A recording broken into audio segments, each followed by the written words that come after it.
Bem, vamos lá, pessoal, retomar aqui nosso segundo tempo agora para falarmos exclusivamente sobre sentença. Bem, pessoal, sentença é aquela decisão judicial que põe fim ao processo, ou seja, obviamente que dela cabe recurso, seja ela condenatória ou absolutória. E aí, alguns requisitos intrínsecos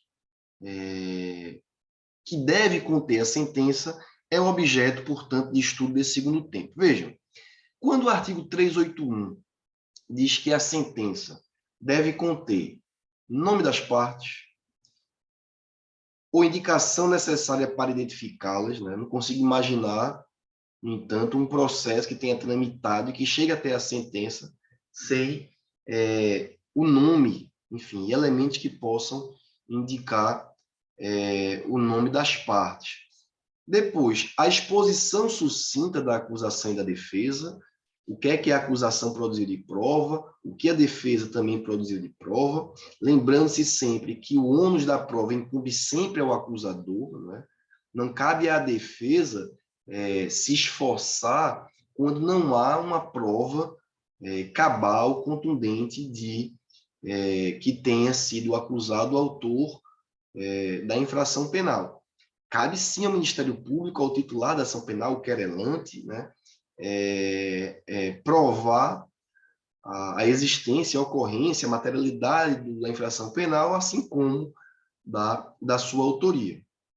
Depois, indicação de motivos de fato e de direito em que se fundar a decisão, a indicação dos artigos de lei aplicados, né, isso de maneira muito precisa para mostrar qual foi a fundamentação, onde se fundam os artigos de lei aplicados, o dispositivo, né, que diz se o acusado foi condenado, se foi absolvido, só a parte dispositiva, e a data e a assinatura do juiz. Lembrando que a data não é a data da sentença, que é utilizada, por exemplo, para fins de prescrição.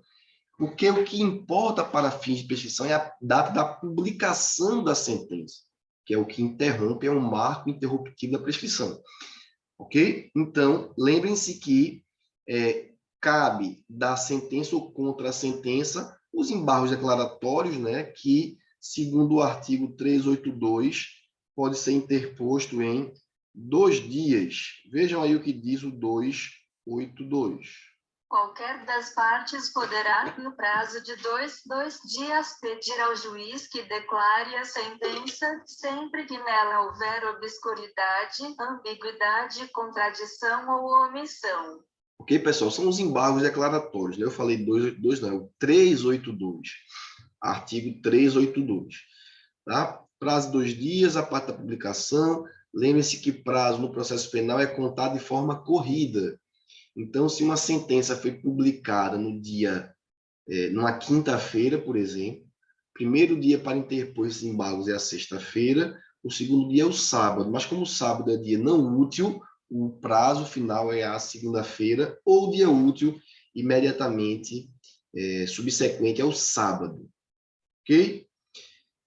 Pessoal, a problemática da definição jurídica diversa, né, é também uma questão que, segundo o 383, é possível, mas que muito se discute na doutrina. Vejam o que diz o 383. O juiz, sem modificar a descrição do fato contida na denúncia ou queixa, poderá atribuir-lhe a definição jurídica diversa, ainda que em consequência tenha de aplicar pena mais grave. Ora, imaginem que uma acusação formulada na denúncia ou na queixa aponte a existência de um determinado crime. Posso lhes dar um exemplo do crime de furto.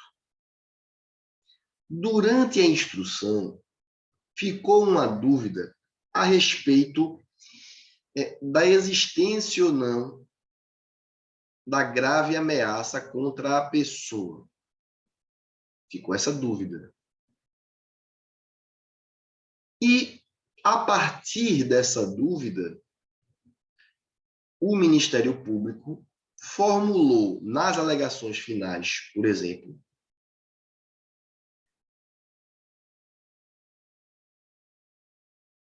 uma mudança de acusação, uma emendatio libelli, para roubo, porque identificou que houve uma.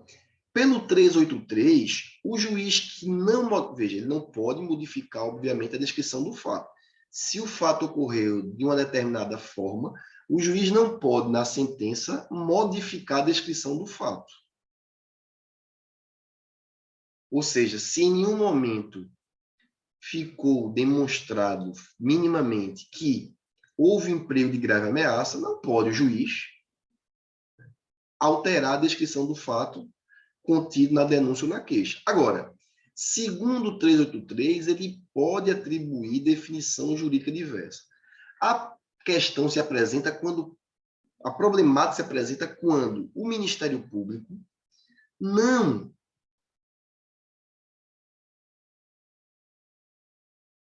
pede, por exemplo, a condenação por crime mais grave.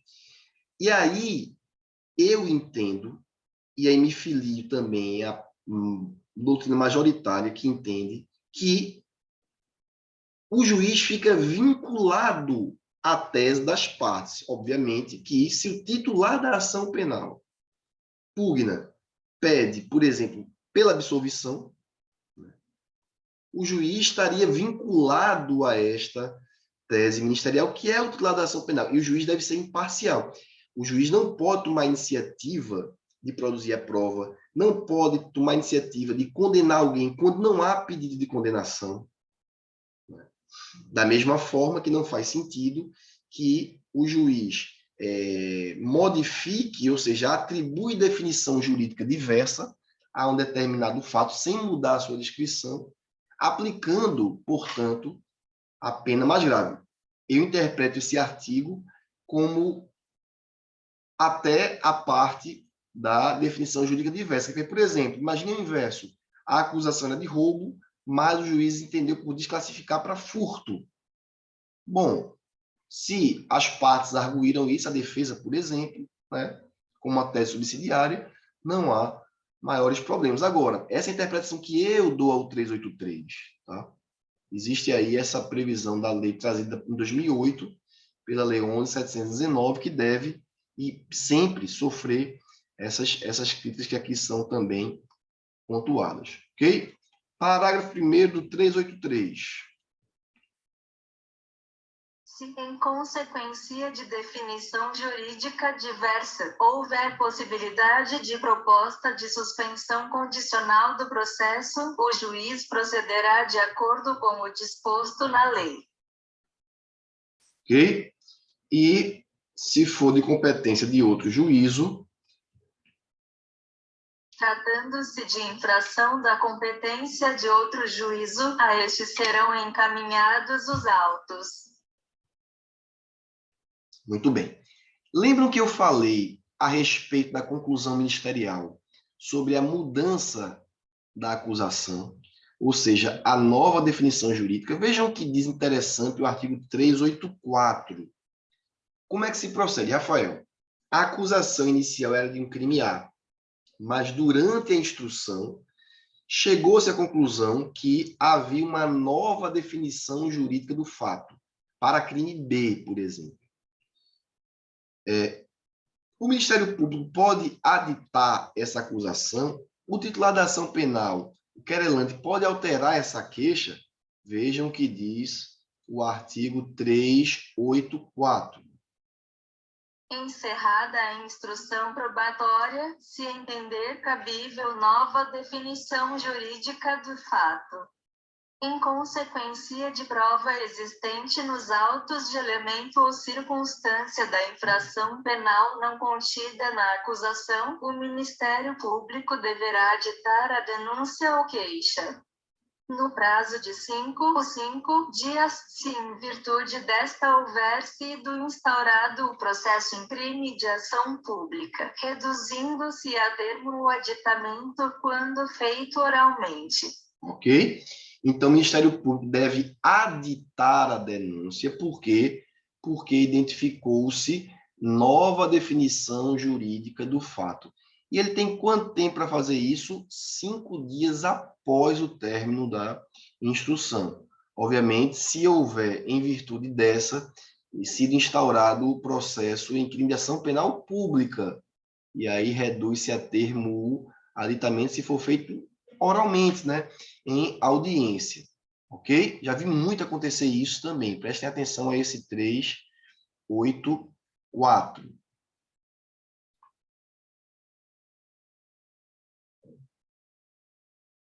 Mesma problemática, pessoal, que eu falei em relação a pedido de absolvição do Ministério Público e dos jurados, não é?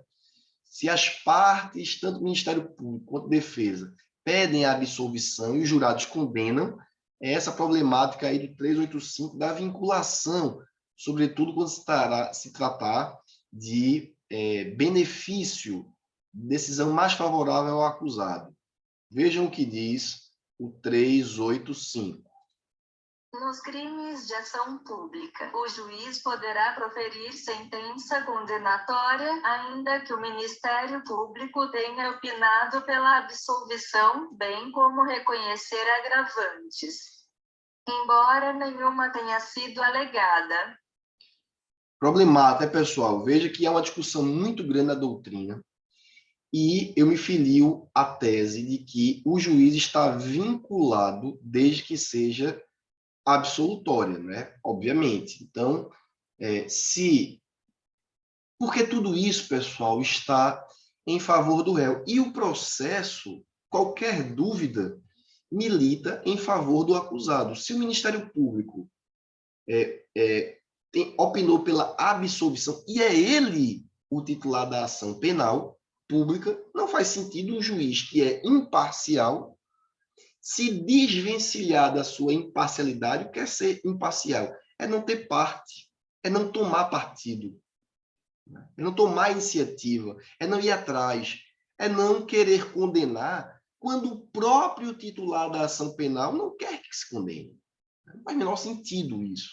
Então, essas previsões aí, tanto lá do 383 quanto do 385, essa dobradinha aí, essa dupla aí, ela não se coaduna muito bem com um processo penal democrático, né, e que tem, na dúvida, sempre favorável ao acusado o seu signo.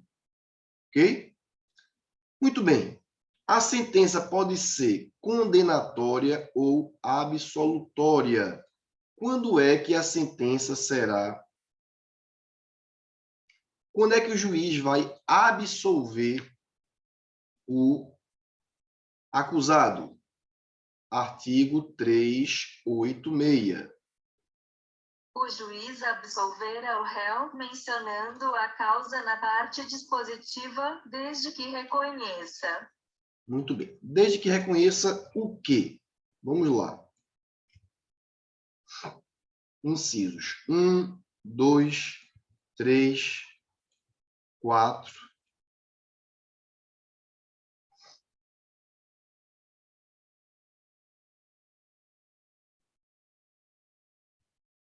5, 6,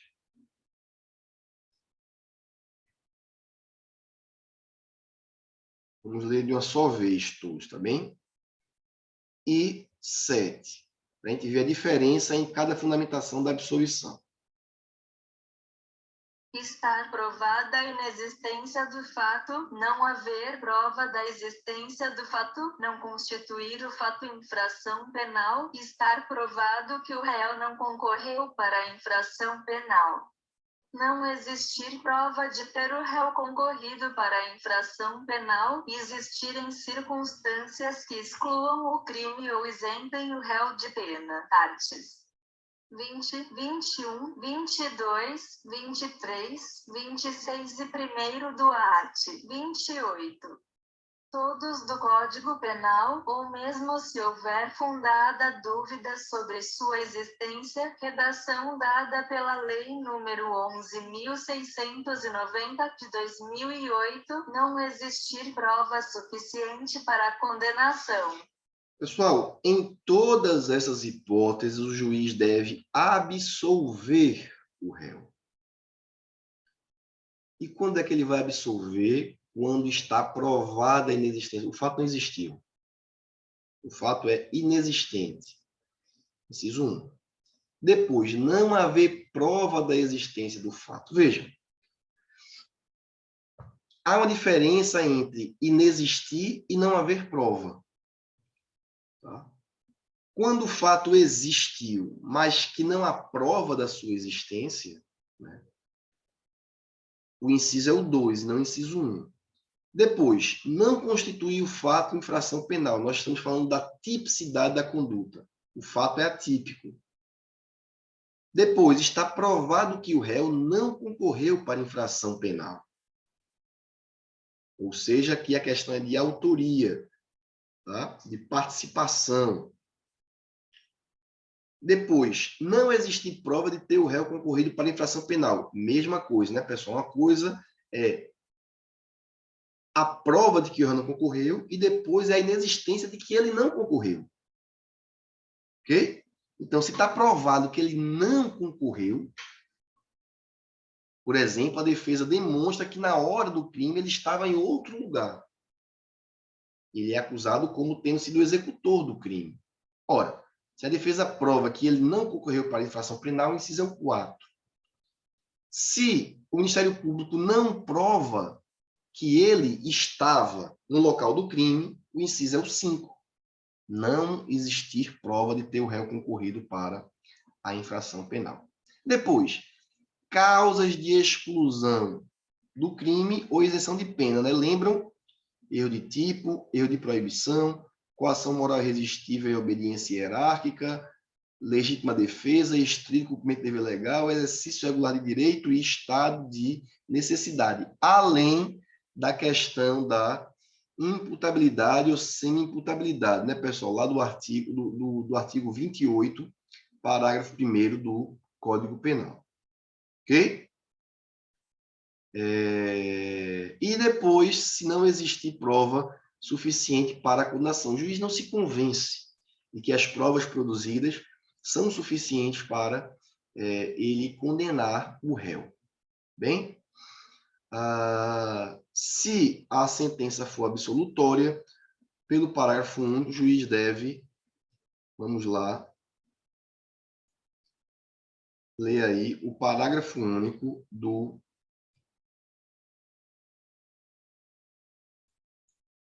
artigo 386.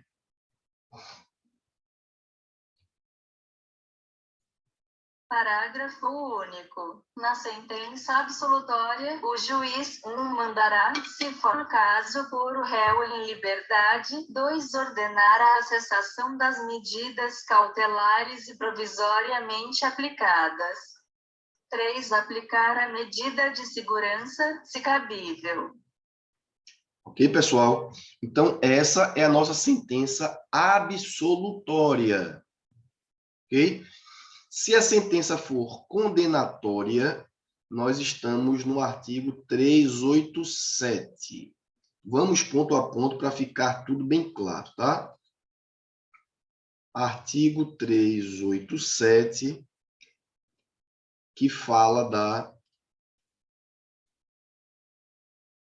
sentença condenatória. Deixa eu preparar aqui a leitura.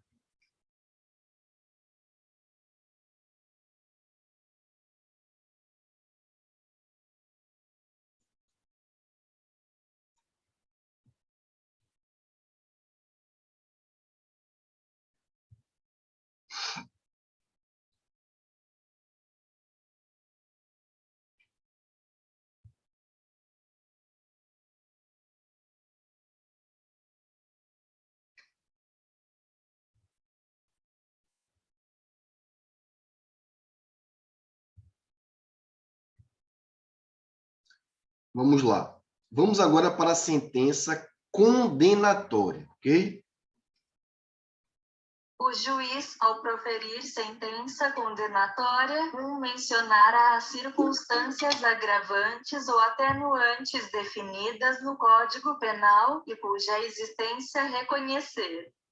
2. Mencionar as outras circunstâncias apuradas e tudo o mais que deva ser levado em conta na aplicação da pena, de acordo com o disposto nos arts.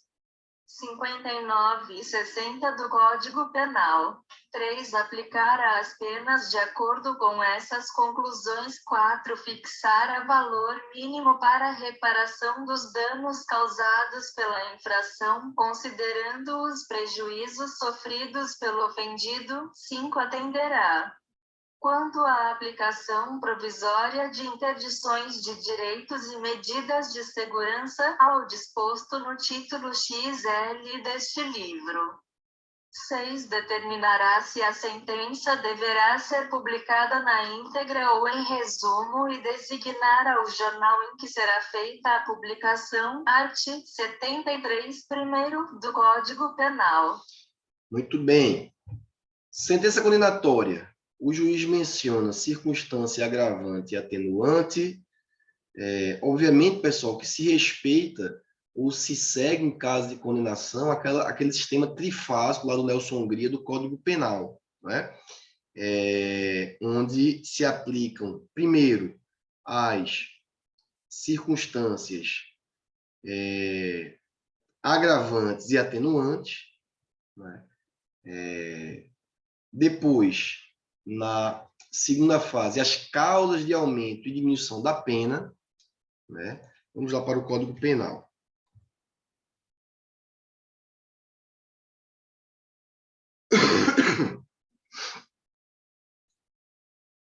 Vejam o que diz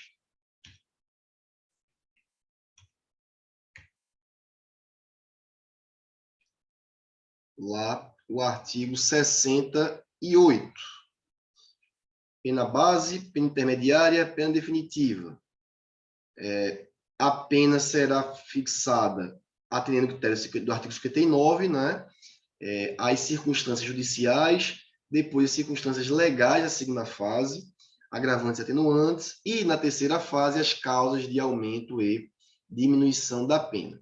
Então, vejam, circunstâncias agravantes ou atenuantes, depois, circunstâncias apuradas e tudo que deva ser levado em conta na aplicação da pena, fundamentando cada circunstância, principalmente as agravantes ou as causas de aumento, né?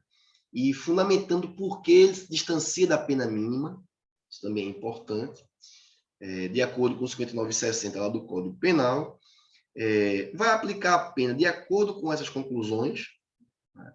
Reconhecendo as agravantes, atenuantes, né? Depois, obviamente, ter passado pela primeira fase, que são as chamadas circunstâncias judiciais, e aí fixa também o valor mínimo para a reparação dos danos causados pela infração, né? Levando em consideração os prejuízos sofridos pelo ofendido.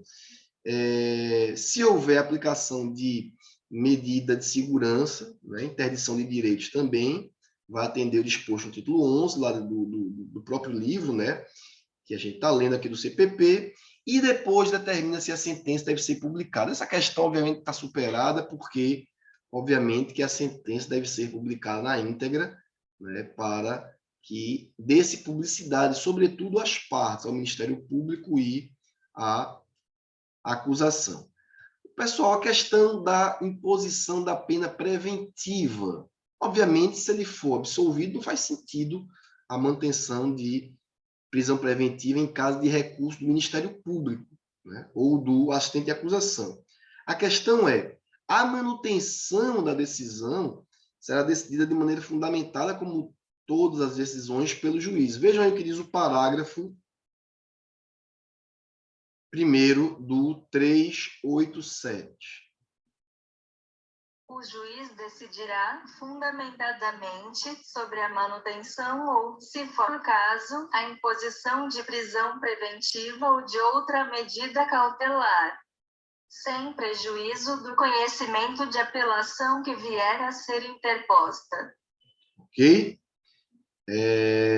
Caminhando para as conclusões, pessoal, então, aqui do nosso encontro de hoje, muito importante também a questão da intimação, daí do 392. Nós concluiremos, portanto, nosso encontro de hoje com a leitura do 392 e também dos seus parágrafos. Vejam que o artigo 392, ele traz as hipóteses de como deve se dar a intimação da sentença, ok? Muita atenção, pessoal, para isso, porque é o acusado quem deve manifestar o interesse em recorrer ou não, ok? Ele que deve se manifestar. Então, vejam aí o que diz o artigo 392 e os seus parágrafos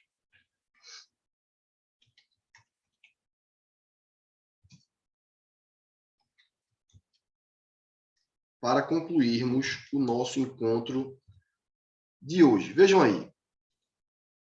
Artigo 392. A intimação da sentença será feita: 1 ao réu pessoalmente, se estiver preso; 2 ao réu pessoalmente, ou ao defensor por ele constituído quando se livrar solto, ou, sendo afiançável a infração, tiver prestado fiança; 3 ao defensor constituído pelo réu, se este, afiançável ou não a infração, expedido mandado de prisão, não tiver sido encontrado. E assim o certificar o oficial de justiça. 4 mediante edital, nos casos do NUI, se o réu e o defensor que houver constituído não forem encontrados, e assim o certificar o oficial de justiça. 5 mediante edital, nos casos do NUI, se o defensor que o réu houver constituído também não for encontrado, e assim o certificar o oficial de justiça. 6 mediante edital, se o réu, não tendo constituído o defensor, não for encontrado, e assim o certificar o oficial de justiça. Parágrafo 1º. O prazo do edital será de 90 dias. Se tiver sido imposta pena privativa de liberdade por tempo igual ou superior a 1 ano, e de 60 dias, nos outros casos. Parágrafo 2º. O prazo para apelação correrá após o término do fixado no edital, salvo se no curso deste for feita a intimação por qualquer das outras formas estabelecidas neste artigo. Pessoal, esses foram nossos assuntos sobre nulidades e sobre sentença. Ficou alguma dúvida? Alguém quer perguntar alguma coisa? Quer fazer algum comentário? Tudo certo? Que bom. Então, o que é que faremos agora? Nosso próximo encontro, a próxima aula é sobre recursos, tá? Boa pergunta, Sidney. Esses prazos dos parágrafos são para o acusado se apresentar? Não.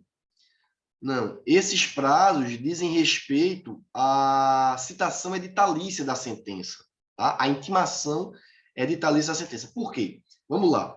Quando é que a intimação da sentença será... Como é que ela será feita? Primeiro, o réu está preso, foi condenado, a intimação tem que ser pessoal. O oficial de justiça vai até o presídio e intima ele da sentença. Ok?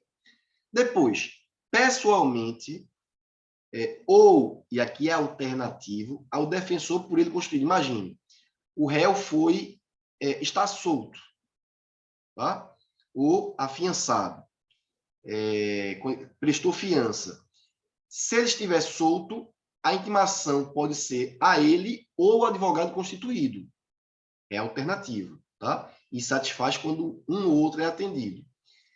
Depois, se o réu não foi encontrado, imagine, condenado, o acusado, né, o sentenciado, ele não foi encontrado. O oficial de justiça certifica que ele não foi encontrado, aí a intimação é feita ao defensor constituído.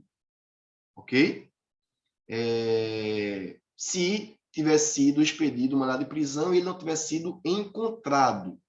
Aí, Sidney, vem a questão da intimação por edital. Tá? Ele vai ser intimado da sentença por edital se estiver solto, né, e não for localizado. Ou seja, e o defensor que tiver constituído não foi encontrado. Mas aí o que é que supre? A publicação por meio oficial. Tá? Antigamente é que o advogado recebia, né, intimação, endereço, etc. Acabou isso. A intimação é agora por publicação por diário oficial. Tá? E assim for certificado pelo oficial de justiça. Também será feita por edital quando for a intimação feita por defensor constituído, aí o juiz manda intimar por edital se o réu constituído também não for não encontrado, e assim também certificar o oficial de justiça. Então, a questão é, réu preso, intimação pessoal. Réu solto, pessoal ou ao advogado. Tá? Defensor, se não for encontrado, aí expede-se o edital de intimação da sentença. Ok? Edital, se o réu não tiver constituído defensor e também não foi encontrado, é só por edital a intimação. Ok? E aí intima-se também a Defensoria Pública. Tá? A questão desses prazos, Sidney, é a seguinte: esses editais terão um prazo de 90 dias se na sentença tiver sido imposta pena privativa de liberdade igual ou superior a 1 ano. Ok? E de 60 dias se for outros casos. Então, o cara foi condenado, o acusado foi condenado a 1 ano e 6 meses, 2 anos, 10 anos, 15 anos. Edital com prazo de validade de 60 dias. Ok? E aí, preste atenção para o prazo da apelação, Sidney. O prazo para apelação só começa a correr após o término do prazo fixado no edital. Condenado a uma pena não superior ou igual a não superior a 1 ano, edital de 90 dias, o prazo para apelação só começa a correr final dos 90 dias. Réu condenado a uma pena superior a 1 ano, edital de 60 dias, o prazo começa a correr depois desse dia. Ok? Agora, salvo se no curso desse prazo for feita a intimação por qualquer das outras formas. Se encontra, por exemplo, o acusado, o réu, condenado. Aí o prazo começa a correr antes do término do prazo editalício. Ficou claro isso, Sidney? Tudo certo? Ótimo. Esses prazos para poder se apresentar? Não, não é para ele se apresentar. É para continuar correndo o prazo. Agora, se ele se apresenta, aí cessa a contagem desse prazo. Ok? O parágrafo primeiro, os valores são para não sair no edital. Não, é para o edital passar a surtir efeito. Então, é publicado o edital, né, a intimação por edital, e aí começa a correr o prazo 90 e de 60 dias. Ok? Boas perguntas, hein, pessoal? Gostei. Mais alguma dúvida? Que bom, querido. Ficou claro. Que bom. Então, pessoal, é isso. Vamos, então, descansar. Temos aí ainda a nossa aula da próxima semana, né? Vou encerrar por aqui, inclusive, a nossa gravação, porque vou disponibilizar essa aula lá no YouTube.